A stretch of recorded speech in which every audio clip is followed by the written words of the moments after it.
You, thank you, thank you.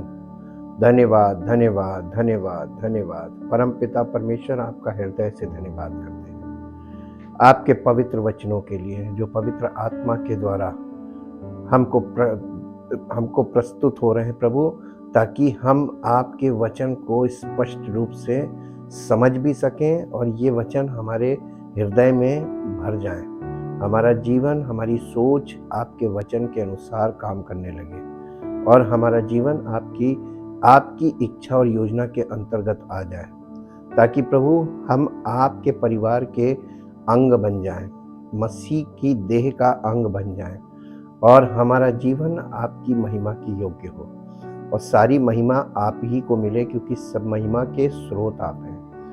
आपका धन्यवाद करते हैं आपके तमाम आश्चर्य कर्मों के लिए, जो हम सब के कलीसिया के सब लोगों के परिवारों में, उनके बच्चों के जीवनों में आपके अद्भुत आश्चर्य कर्म कार्य हो रहे हैं, ताकि प्रभु आपके आश्चर्य कर्मों के द्वारा हम इस बात को समझें कि ये हमारे किए से नहीं, बल्कि आपके महान प्रेम और उस अनुग्रह से हो रहा है, जो प्रभु आपने समस्त मानव जाति के लिए अपने पुत्र को बलिदान करके सबके लिए अनुग्रह का द्वार खोला, ताकि लोग कलीसिया के द्वारा आपके इकलौते पुत्र प्रभु यीशु मसीह की देह का हिस्सा बने और उस उद्धार को प्राप्त करते जाएं, जो उस कलीसिया में बने रहने से उन्हें उनके जीवन में स्थापित होता जाता है, ताकि प्रभु आपका नाम इस कलीसिया के द्वारा महिमान्वित हो और सारी महिमा आप ही को मिले।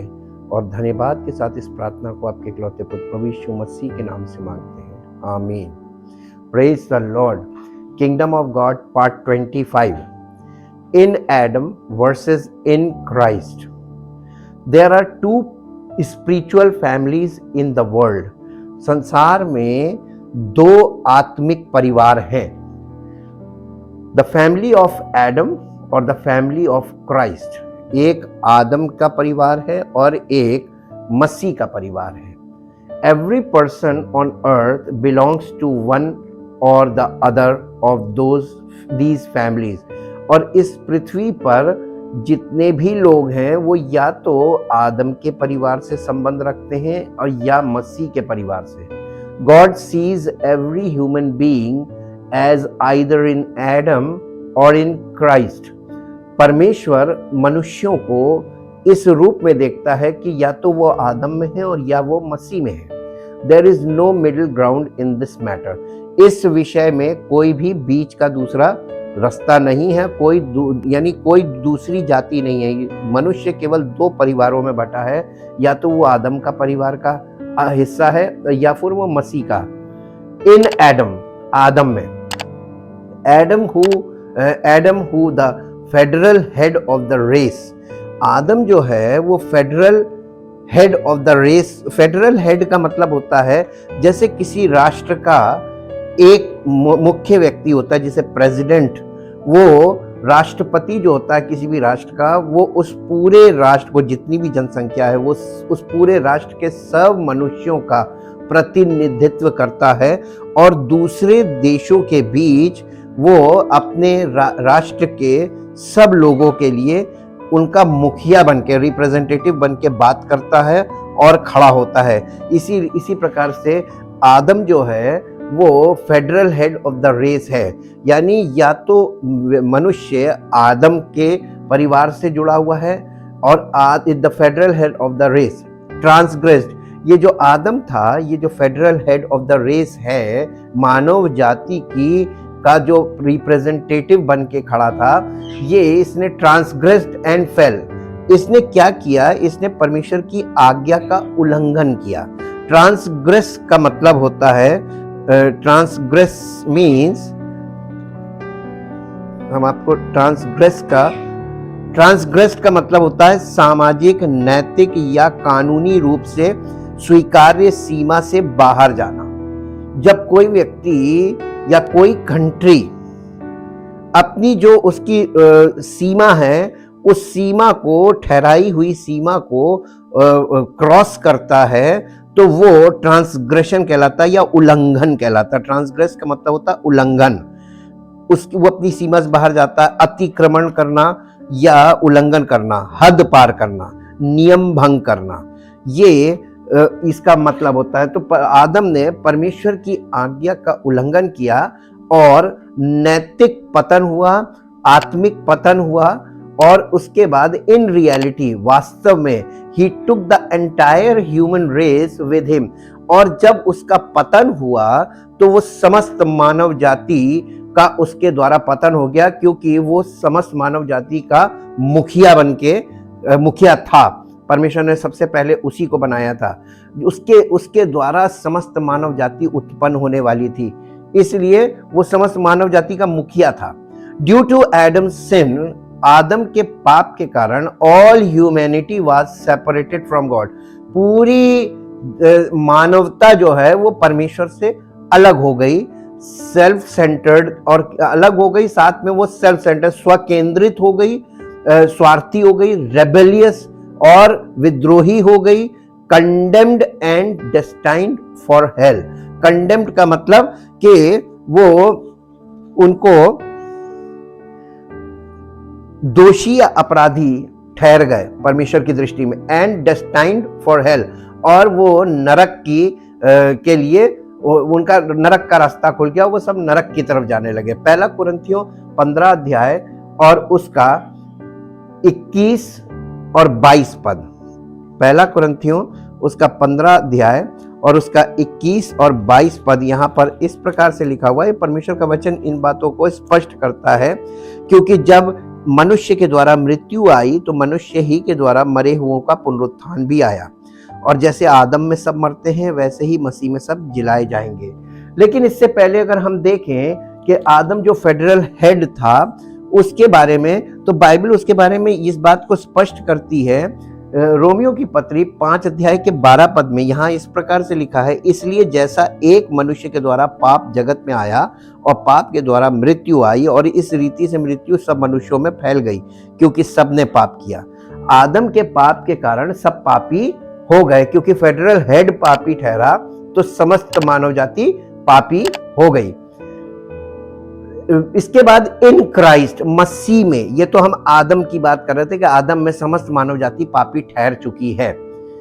इन क्राइस्ट, मसीह में क्या है? When a person humbly repents of their sin, जब कोई व्यक्ति दीनता और नम्रता के साथ पश्चाताप करता है और मन फिराता है अपने पापों के से, एंड बाय फेथ, और विश्वास करता है, ट्रस्ट इन, और इस बात का भरोसा करता है सब्स्टिट्यूशनरी डेथ, यानी एवज में, यानी यीशु मसीह की जो मृत्यु थी वो हमारे लिए एवजी बना, यानी हमारे स्थान पे उसने हमारे पापों को अपने ऊपर लेकर और पापों से उसने निपटारा किया, और उसकी मृत्यु, उसका गाड़ा जाना एंड उसका पुनरुत्थान, ये यीशु मसीह का ऑन देयर बिहाफ, वो हमारे लिए उसने ये किया, हमारे लिए मारा गया, हमारे लिए गाड़ा गया, हमारे लिए जी उठा। ये विश्वास, ये हमारा सब्स्टिट्यूशन बन गया। यीशु मसीह को अपना सब्स्टिट्यूशन मान के कि आदम के कारण हम सब पतित हैं, पापी हैं और परमेश्वर रहित हैं, परमेश्वर से अलग हैं, लेकिन प्रभु यीशु मसीह ने हमारे इस दशा को अपने ऊपर लिया और हमारे लिए मारा गया, गाड़ा गया और जी उठा। जब हम ये विश्वास करते कि वो हमारे लिए उसने किया, the Bible declares them to be born again. ऐसे विश्वास करने वालों को परमेश्वर का लिखित वचन बाइबल बोर्न अगेन घोषित करती है कि उनका नया जन्म हुआ। यूहन्ना रचित सुसमाचार उसका 3 अध्याय उसका 3 से 8 पद, यहाँ पर इस प्रकार से यीशु मसीह ने कहा था। यूहन्ना रचित सुसमाचार 3 अध्याय उसका 3 पद से 8 पद तक, यहाँ पे यीशु ने उसको उत्तर दिया, मैं तुझसे सच सच कहता हूँ, यदि कोई नए सिरे से ना जन्मे तो परमेश्वर का राज्य देख नहीं सकता। निकोदेमुस ने उससे कहा, मनुष्य जब बूढ़ा हो गया तो कैसे जन्म ले सकता है? क्या वो अपनी माता के गर्भ में दूसरी बार प्रवेश करके जन्म ले सकता है? यीशु ने उत्तर दिया, मैं तुझसे सच सच कहता हूँ, जब तक कोई मनुष्य जल और आत्मा से ना जन्मे तो वो परमेश्वर के राज्य में प्रवेश नहीं कर सकता। क्योंकि जो शरीर से जन्मा है वो शरीर है, और जो आत्मा से जन्मा है वो आत्मा है। अचंबा ना कर कि मैंने तुझसे कहा, तुझे नए सिरे से जन्म लेना अवश्य है। हवा जिधर चाहती है उधर चलती है और तू उसका शब्द सुनता है, परंतु नहीं जानता कि वो कहाँ से आती है और किधर को जाती है। जो कोई आत्मा से जन्मा है वो ऐसा ही है। यहाँ पे आत्मा से जन्मे के विषय में प्रभु यीशु मसीह स्पष्ट कर रहे हैं निकोदेमुस को, जो यहूदियों का हेड था। इसके बाद the second step of salvation, और उद्धार का जो दूसरा कदम है, they are baptized by the Holy Spirit. वो जिसने अभी नया जन्म प्राप्त किया है, यीशु मसीह की मृत्यु, उसके गाड़े जाने, उसके पुनरुत्थान को अपने बिहाफ में कि मेरे लिए हुआ है, इस बात को अपने जीवन में लागू किया कि मैं भी उसके साथ मर गया पापों के लिए और मुझे भी गाड़ दिया गया, और अब मैं जीवित ना रहा, और अब जो मैं जीवित हूँ वो मसीह के लिए जीवित हूँ और पवित्र आत्मा के अनुसार चलने के लिए जीवित हूँ, परमेश्वर के लिए जीवित हूँ। ऐसा जो मान लेता, द सेकेंड स्टेप, उसी के लिए ये दूसरा स्टेप है कि उद्धार प्राप्त करने के बाद they are baptized by the Holy Spirit. तब उसको परमेश्वर अपनी पवित्र आत्मा से अभिषेक करना शुरू करता है। प्लेसिंग देम, ये काम वो करता है, placing them into the body of Christ, उसको मसीह की देह में जोड़कर, ताकि वो वहां पे जुड़ा रहे और पवित्र आत्मा का अभिषेक प्राप्त करता जाए। ये एक प्रोसेस है। पवित्र आत्मा का बपतिस्मा एक्ट नहीं है, पवित्र आत्मा का बपतिस्मा प्रोसेस है, ताकि वो परमेश्वर की आत्मा में के द्वारा अंश अंश करके परिवर्तित हो और परमेश्वर की आत्मा की फल उसके जीवन से प्रकट हो। एज वी शैल सी, जैसा हम देखते हैं, दिस बैप्टिज्म इज स्पिरिचुअल। मसीह की देह में परमेश्वर जब उद्धार पाए हुए लोगों को जोड़ता है, हम देखते हैं कि ये बपतिस्मा जो है ये आत्मिक बपतिस्मा है, और and does not involve water. इस बपतिस्मे में पानी का इस्तेमाल नहीं होता, इसमें पानी नहीं आता है। लेकिन पहला कुरिन्थियों 12 अध्याय उसका 13 और 14 पद में ये पद आपको मिलेगा, ये बात लिखी हुई है। पहला कुरिन्थियों 12 अध्याय उसका 13 और 14 पद यहां पर लिखा हुआ है, क्योंकि हम सब ने, क्या यहूदी हो क्या यूनानी, क्या दास हो क्या स्वतंत्र, एक ही आत्मा के द्वारा एक देह होने के लिए बपतिस्मा लिया। एक देह, वन बॉडी, मसीह की देह के साथ एक देह होने के लिए बपतिस्मा लिया। ये वाला जो बपतिस्मा है ये है आत्मिक बपतिस्मा, पवित्र आत्मा का बपतिस्मा।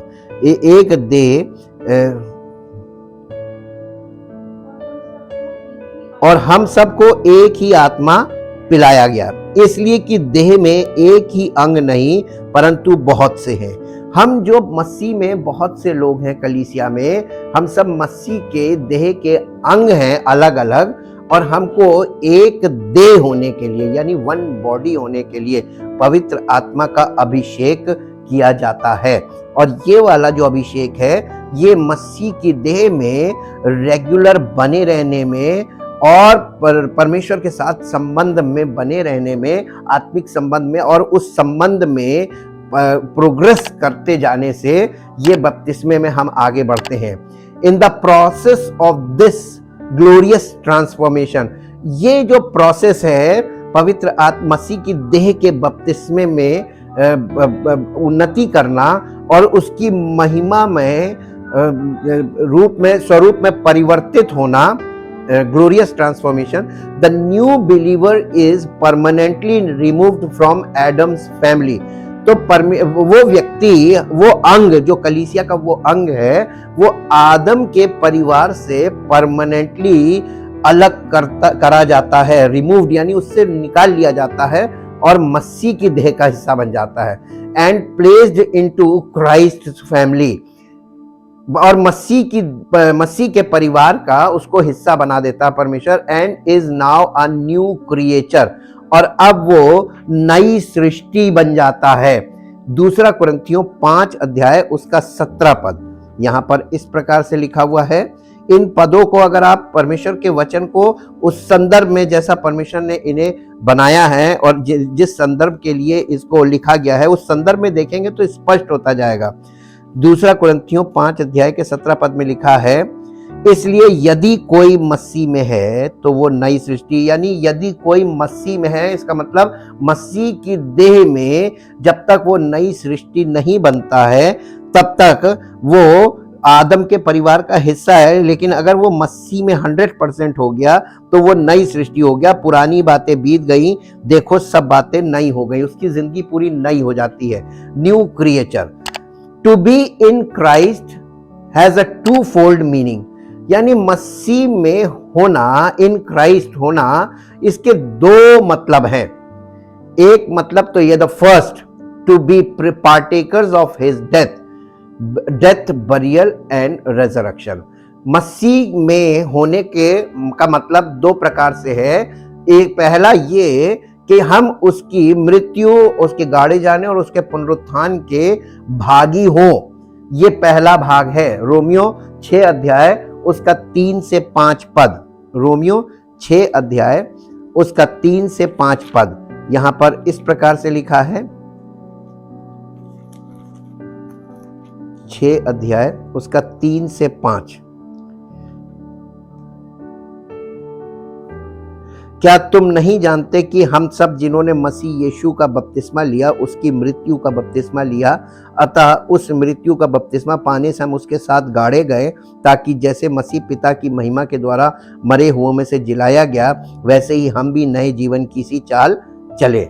ये है 3 से 5 और 3 से 5 इसका, क्योंकि यदि हम उसकी मृत्यु की समानता में उसके साथ जुड़ गए हैं तो निश्चय उसके जी उठने की समानता में भी जुड़ जाएंगे। अगर हम उसकी मृत्यु में नहीं गए, यानी उसके साथ हम मरे नहीं, तो हमारा पुनरुत्थान नहीं होगा। इसलिए ये मृत्यु वाला पार्ट मैक्सिमम लोगों ने छोड़ दिया। आज कलीसियाओं की शिक्षाओं में ये मृत्यु वाला पार्ट नहीं है। बस आप विश्वास करो, आप विश्वासी हो गए, आप मसीही हो गए। यही तो एरर है। जैसा परमेश्वर के वचन में हम लोगों को रास्ता बताया गया है, जो चीजें रखी गई हैं, वो एक एक अंश पूरी होनी है अक्षरशः। possessing by spiritual regeneration, उसके बाद हम जैसे ही ये वाला हमारे जीवन में काम होता है, उसकी मृत्यु की समानता में जुड़ जाते हैं, तो मसीह की possessing by spiritual regeneration Christ divine nature, यीशु मसीह का वो दिव्य स्वभाव हमारे अंदर आ जाता है। परमेश्वर हमारे अंदर वो दिव्य स्वभाव दे देता है, जिसे हम कहते हैं, यानी यीशु मसीह की आत्मा हमको मिल जाती है। रोमियो 8 अध्याय उसका 17 पद, रोमियो 8 अध्याय और उसका 17 पद, यहां पर यह बात स्पष्ट बताई जा रही है। रोमियो 8:17, और यदि संतान है तो वारिस भी, वरन परमेश्वर के वारिस और मसीह के संगी वारिस हैं, कि जब हम उसके साथ दुख उठाएं तो उसके साथ महिमा भी पाएं। तो पहले दुख उठाने का मतलब मसीह के साथ मरना, और अगर हम मसीह के साथ मर गए, ये दुख उठाना, तो अवश्य उसके साथ जिएंगे। और इसीलिए यहां पर लिखा है कि 15 पद में, क्योंकि तुमको दासत्व की आत्मा नहीं मिली कि फिर भयभीत हो, परंतु ले पालकपन की आत्मा मिली है, कि जिसमें हम हे अब्बा हे पिता कहकर पुकारते हैं। आत्मा आप ही हमारी आत्मा के साथ गवाही देती है कि हम परमेश्वर की संतान हैं। तो यानी मसीह का आत्मा, जो पुत्र का आत्मा है, वो हमारी आत्मा के साथ मिल जाता है, और हमारी आत्मा उस आत्मा की सामर्थ्य के द्वारा ये गवाही हमको देती है। इसको बोलते हैं इनर विटनेस। हमारे भीतरी मनुष्यत्व में ये गवाही आ जाती है कि हम परमेश्वर की संतान हैं। हमें कंफर्मेशन हो जाता, हमारी आत्मा ने बोल दिया, और इसलिए हमारे अंदर, हमारे हृदय में शांति, खुशी और आनंद का अनुभव आ जाता है, हमारा मन भर जाता। फिर उसका दूसरा, द सेकेंड स्टेप इसका है, to have been placed into his body. जब हमारा नया जन्म प्राप्त हो जाता है, उसके बाद परमेश्वर यानी यीशु मसीह हमको अपनी देह के में फिक्स कर देता है, यानी कलीसिया में हमको जोड़ देता है। जैसा हम लोग पहली सदी कलीसिया में देखते थे कि जितने लोग उद्धार पाते थे उन्हें प्रभु कलीसिया में जोड़ देता था। ये वाला काम यीशु मसीह करता है, लेकिन कलीसिया सही होनी चाहिए, सच्ची। वहां पर यीशु मसीह उन लोगों को जो उद्धार पाते हैं उन्हें जोड़ने का काम करता है, ताकि वे लोग मसीह के परिवार के सदस्य बने और उस मीरास के अधिकारी बने जो परमेश्वर ने हमें दी है। संगी वारिस बनाता है, तो वो मसीह की देह में जब हमें जोड़ता तब हम वहां वारिस बनाए जाते हैं, यू इन क्राइस्ट। और इस प्रकार से हम मसीह में एंड क्राइस्ट इन यू, और मसीह हम में, ये वाला पार्ट पूरा हो जाता, विच वॉज अ मिस्ट्री। यही एक रहस्य है जिसे मिस्ट्री का मतलब अनएक्सप्लेनेबल भी होता है, जिसे एक्सप्लेन करना कठिन हो, यानी असंभव हो लगभग कि हम एक्सप्लेन ना कर पाए। यही है मिस्ट्री, यही रहस्य है। इफिसियों की पत्री 3 अध्याय उसका 1 से 6 पद। यहां पर पौलुस इस बात को कलीसिया को पत्री लिखकर बता रहा है। इफिसियों 3 अध्याय उसका 1 से 5। इसी कारण मैं पौलुस, जो तुम अन्य जातियों के लिए मसीह यीशु का बंदी हूं, यदि तुमने परमेश्वर के उस अनुग्रह के प्रबंध का समाचार सुना हो जो तुम्हारे लिए मुझे दिया गया, अर्थात ये कि वो भेद जो मुझ पर प्रकाशन के द्वारा प्रकट हुआ, जैसा मैं पहले ही संक्षेप में लिख चुका हूं, जिससे तुम पढ़कर जान सकते हो कि मैं मसीह का वो भेद कहां तक समझता हूं, जो अन्य समयों के मनुष्यों की संतानों को ऐसा नहीं बताया गया था, जैसा कि आत्मा के द्वारा अब उसके पवित्र प्रेरितों और भविष्यवक्ताओं पर प्रकट किया गया है। अर्थात ये कि मसीह यीशु में सुसमाचार के द्वारा अन्य जातीय लोग मीरास में साझी और एक ही देह के और प्रतिज्ञा के भागी हैं। तो यहाँ पर देह आई है। हम बिना मसीह की देह के, मसीह के साथ सहभागी नहीं हो सकते। The importance of the body of Christ, इसे आप समझिए, क्योंकि मसीह ने कहा था मैं अपनी कलीसिया बनाऊंगा। इसके पीछे क्या उद्देश्य था? हम सबको वो परमेश्वर के परिवार का और उन सब चीजों का अधिकारी बनाना मांगता है जो परमेश्वर के, यही परमेश्वर के राज्य में प्रवेश करने का एक मात्र रास्ता है, कलीसिया, यीशु मसीह की देह। इसी के द्वारा हम परमेश्वर के राज्य के वारिस बन सकते हैं और इसी के द्वारा हमारा आत्मिक जन्म संभव है। बहुत इंपॉर्टेंट है। यहाँ पे जब हम देखते हैं इन एडम, यहाँ पे मैंने इसको और संक्षेप कर दिया, इसको थोड़ा डिटेल कर दिया, लेकिन मैं थोड़ी सी इसकी डिटेल और आपको बताता हूं। In Adam, to be in Adam, जैसे मसीह में हमने बताया, वैसे ही आदम में क्या है? To be in Adam is to share in all that the inheritance spiritual death and a sinful nature. आदम में जब तक हम हैं, तो आदम के द्वारा हमको जो इनहेरिटेंस मिल रहा है, मीरास मिल रही, वो क्या मिल रहा है मालूम है? इस आत्मिक मृत्यु और आदम का वो स्वभाव जो हमारे अंदर है, एडमिक नेचर, सिंफुल नेचर, पाप का स्वभाव। जब हम आदम में हैं तो आत्मिक रूप से मृतक और पाप के स्वभाव में हैं, लेकिन अगर हम मसीह में हैं तो हम परमेश्वर के लिए जीवित और अनंत जीवन के वारिस हैं। ये कॉन्ट्रास्ट आता है। In to have by birth the sin, to have by birth the inherent tendencies, यानी हमारा जो आदम के अनुसार शारीरिक जो जन्म होता है, एडमिक बर्थ, जिसमें हमारे अंदर इनहेरेंट टेंडेंसीज हैं। इनहेरेंट टेंडेंसीज का मतलब जो डीएनए के द्वारा हमारे अंदर गुण आ रहे हैं, दोष आ रहे हैं, स्वभाव आ रहा है, माता पिता का स्वभाव, एडमिक नेचर, वो इनहेरेंट टेंडेंसीज हैं and character of the person Adam, और वो आदम का चरित्र वो हमारे अंदर आ रहा है।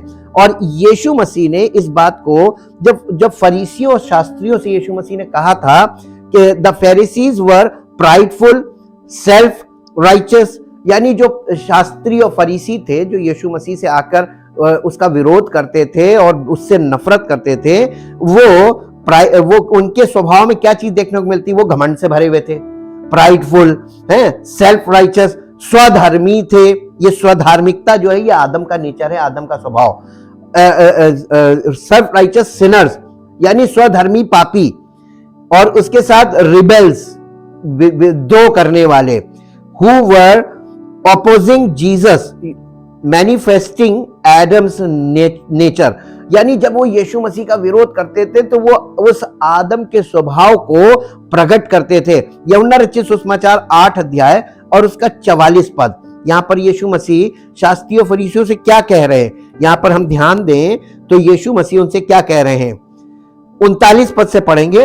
उन्होंने उसको उत्तर दिया, हमारा पिता तो अब्राहम है। यीशु ने उनसे कहा, यदि तुम अब्राहम की संतान होते तो अब्राहम के समान काम करते, परंतु अब तुम मुझ जैसे मनुष्य को मार डालना चाहते हो, जिसने तुम्हें वो सत्य वचन बताया जो परमेश्वर से सुना। ऐसा तो अब्राहम ने नहीं किया था, तुम अपने पिता के समान काम करते हो। उन्होंने उससे कहा, हम व्यभिचार से नहीं जन्मे, हमारा एक पिता है अर्थात परमेश्वर। यीशु ने उनसे कहा, यदि परमेश्वर तुम्हारा पिता होता तो तुम मुझसे प्रेम रखते, क्योंकि मैं परमेश्वर की ओर से आया हूं, मैं आपसे नहीं आया, परंतु उसी ने मुझे भेजा। तुम मेरी बात क्यों नहीं समझते? इसलिए कि तुम मेरा वचन सुन नहीं सकते। तुम अपने पिता किससे हो?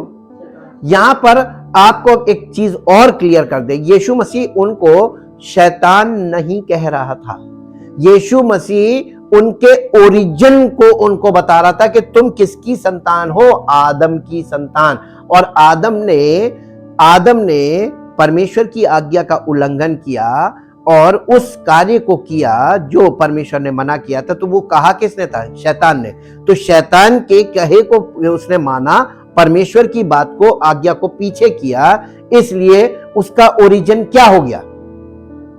वो शैतान। तो यीशु मसीह उनके ओरिजिन को, एडमिक नेचर को और एडमिक ओरिजिन को टच कर रहा था कि तुम अपने पिता शैतान से हो।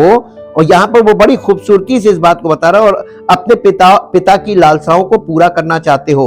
वो तो आरंभ से हत्यारा है और सत्य पर स्थिर ना रहा, क्योंकि सत्य उसमें है ही नहीं।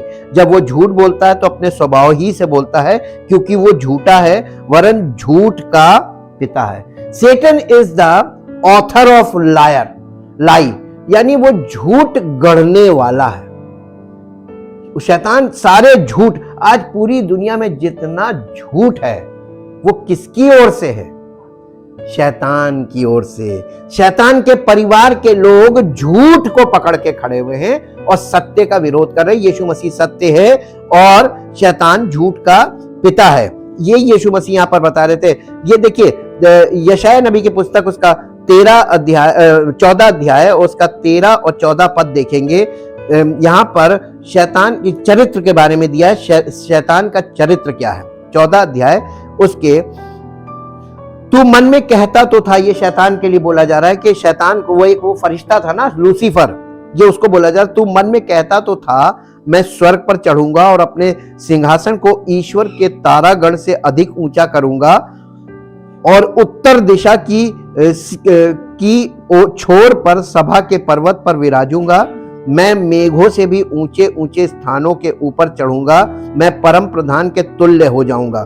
ये क्या कह रहा है? शैतान की क्या योजना थी, क्या इच्छा थी? वो अपने आप को परमेश्वर से भी ऊपर करना मांगता था, और आज उसने झूठ फैलाकर परमेश्वर को और उसकी महिमा को नीचे करके अपने आप को कैसे ऊंचा कर लिया है, और समस्त मानव जाति उसमें ट्रैप हो गई। ये एडमिक रेस उसमें टैप हो गई। तभी तो परमेश्वर ने दूसरे आदम को भेजा, अपने इकलौते पुत्र प्रभु यीशु मसीह को, ताकि उसके द्वारा हम इस दशा से निकलकर मसीह के द्वारा परमेश्वर के राज्य के वारिस बने, परमेश्वर की संतान बने। ये यहाँ पर कैरेक्टराइजेज, ये यशायाह 14 के 13-14 में characterises the devil as a prideful self exalting, यानी खुद को ऊंचा करने वाला, rebels who opposes God, revealing the origin of the Adamic nature. यही आदम के स्वभाव का ओरिजिन है। ये जितने लोग एडमिक नेचर में होते हैं वो अपने आप को बहुत ऊंचा करते हैं, बहुत ऊंचा। इस संसार में देखिए सब एक दूसरे से ऊपर होना मांगते हैं, कोई किसी से नीचे नहीं रहना मांगता। द डेविल्स क्रीड, शैतान की जो क्रीड यानी जो उसकी रीति है, क्रीड का मतलब, क्रीड को हम आपको वो कर देते हैं, क्रीड का मतलब होता है, क्रीड मीन्स धार्मिक मान्यताएं और सिद्धांत जिनका किसी व्यक्ति पर विशेष प्रभाव होता है, मत, संप्रदाय आदि। शैतान ने पूरी दुनिया के समस्त मानव जाति को मत और संप्रदायों में परिवर्तित कर दिया। यही तो किया, यही क्रीड है। शैतान की यह योजना है कि कोई ना कोई मनुष्य मसीह के देह का हिस्सा ना बने, यीशु मसीह परमेश्वर के वचन को ना माने, बल्कि इन सिद्धांतों को जो जिसके द्वारा उनके दिमाग पर असर डाला जा सकता है, धार्मिक मान्यताएं, आत्मिक नहीं, धार्मिक मान्यताएं और सिद्धांत। आज पूरी दुनिया में सबसे ज्यादा क्या चीज प्रचलित है? इससे लोग नहीं छूट पा रहे। उनके मन में दोष आने लगता है जब वो, क्योंकि वो बॉर्न अगेन नहीं है और वो परमेश्वर के वचन को सुनकर अगर उस ओर बढ़ना चाहते हैं, जब तक वो बॉर्न अगेन नहीं होंगे तब तक वो कलीसिया का हिस्सा भी नहीं बन सकते, और इसलिए वो एक विशेष दशा में आ जाते हैं। यह है शैतान की creed, the devil's creed. I will exalt myself and determine का मतलब निश्चित करना, माई ओन पर्पस। शैतान ये जो आदम के नेचर के लोग हैं, वो अपने आप को सेल्फ एक्सॉल्टेशन, सेल्फ प्रमोशन, अपने आप को ऊंचा करना, कैसे मैं अपने आप को प्रकट करूं कि मैं सबसे महान हूं, मुझे सबसे ज्यादा मालूम है, मैं सबसे ज्यादा शक्तिशाली हूं, परमेश्वर की सामर्थ हमारे पास है, मैं एक अद्भुत व्यक्ति हूं। इस तरीके की जो स्वभाव आपको दिख रहा है, डिटरमाइन माई ओन पर्पसेस, और अपने उद्देश्यों को निश्चित करना खुद, कि मुझे ये करना है, मुझे ऐसा करना है, मुझे वैसा करना है, अपने उद्देश्यों को एस्टैब्लिश माई ओन आइडेंटिटी, और अपनी खुद की पहचान बनाना, and live as I choose, और हम जैसा जीवन जीना चाहे वैसा हम जीवन जिए, कोई हमको मना ना करे।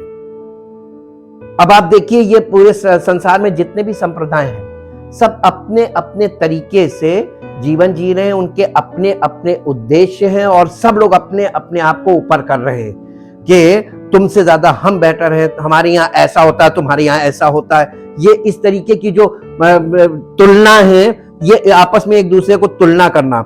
इंडिपेंडेंट ऑफ गॉड, परमेश्वर से स्वतंत्र, यानी परमेश्वर का अंकुश हम पर ना हो, परमेश्वर की आज्ञाएं हमारे जीवन में ना हो, हम स्वतंत्र हो परमेश्वर से। परमेश्वर नाम की चीज नहीं चाहिए, हम खुद एक ईश्वर हैं। ये वाली मानसिकता। Self defecation the core principle of secular humanism. ये जो सेक्युलर आपको वर्ड सुनाई देता ना, सेक्युलर को कहते हैं, जो गवर्नमेंट है, ये सब संप्रदायों को बराबर की छूट देना, इसको सेक्युलर, यानी सब संप्रदाय अलग अलग है, कोई किसी से ऊंचा बनने की कोशिश नहीं करेगा, क्योंकि सरकार कहेगी सब बराबर है, सब बराबर है। तो ये, और लेकिन इनमें झगड़े बढ़ते जाएंगे जैसा आज हो रहा है। ये सेक्युलरिज्म, सेक्युलर ह्यूमैनिज्म है, यानी ये मानवता जो आज आपको दिखाई दे रही है, ये एडमिक नेचर से आ रही है, और ये इस तरीके से टुकड़ों में बट गई। आदम का परिवार पूरी तरीके से, इस परिवार में फूट दिखेगी आपको, अगर मैं सब स्पष्ट शब्दों में आपको बताऊं। ये self deification means to claim to be a god or a divine being, यानी सेल्फ डिफिकेशन का मतलब होता है अपने आप को ईश्वर के रूप में प्रकट करना, उसको तुलना करना कि मैं ईश्वर हूं और मैं कोई एक डिवाइन व्यक्ति हूं, मैं, मेरे पास आओगे मैं ऐसा कर दूंगा, मैं ऐसा, यानी झूठे मसीह आप कह सकते हैं। इस तरीके की पूरी वो है, क्योंकि ये स्पिरिचुअल फैमिलीज थे, ये दो स्पिरिचुअल परिवार है। अब आप कहेंगे एडम भी इसमें, हाँ परमेश्वर ने उसमें आत्मा फूका था, लेकिन वो करप्शन हो गई, तो वो जो करप्ट स्पिरिट हो गई वो एडमिक नेचर बन गई, और आज वो है। हम आपको इसको बाइबल में नए नियम में दिखाते हैं कि ये जो संसार की आत्मा है ये एडमिक स्पिरिट है, और ये कहां पे मिलती है? ये इफिसियों की पत्री उसका 2 अध्याय, इफिसियों की पत्री 2 अध्याय, और उसके पहले पद से पढ़ेंगे, मृत्यु से जीवन की ओर उसने तुम्हें भी जिलाया, जो अपने अपराधों और पापों के कारण मरे हुए थे, जिनमें तुम पहले इस संसार की रीति पर और आकाश के अधिकार के हाकिम अर्थात उस आत्मा के अनुसार चलते थे, जो अब भी आज्ञा न मानने वालों में कार्य करता है। तो हम जब मसीह में नहीं थे तब भी हम आत्मा के अनुसार ही चलते थे। लेकिन कौन सी आत्मा? संसार की आत्मा। तो संसार की आत्मा कहां से आई? ये एडमिक स्पिरिट है। ये वही आत्मा है जो आदम से और उसके वंशजों के द्वारा डेवलप हुई है और वो रीति विधि बना दी। इनमें हम भी सब के सब पहले अपने शरीर की लालसाओं में दिन बिताते थे और शरीर और मन की इच्छाएं पूरी करते थे और अन्य लोगों के समान स्वभाव ही से क्रोध की संतान थे। परंतु परमेश्वर ने जो दया का धनी है, अपने उस बड़े प्रेम के कारण जिससे उसने हमसे प्रेम किया, जब हम अपने अपराधों के कारण मरे हुए थे तो हमें मसीह के साथ जिलाया। अनुग्रह ही से तुम्हारा उद्धार हुआ है। मसीह के साथ हमें जिलाया। लेकिन आज हमको जब सुसमाचार सुन रहे हैं तो हम मसीह के साथ मर जाएं और अपने जीवन के लिए, अपने स्वार्थ के लिए मर जाएं, अपने पापों के लिए मर जाएं।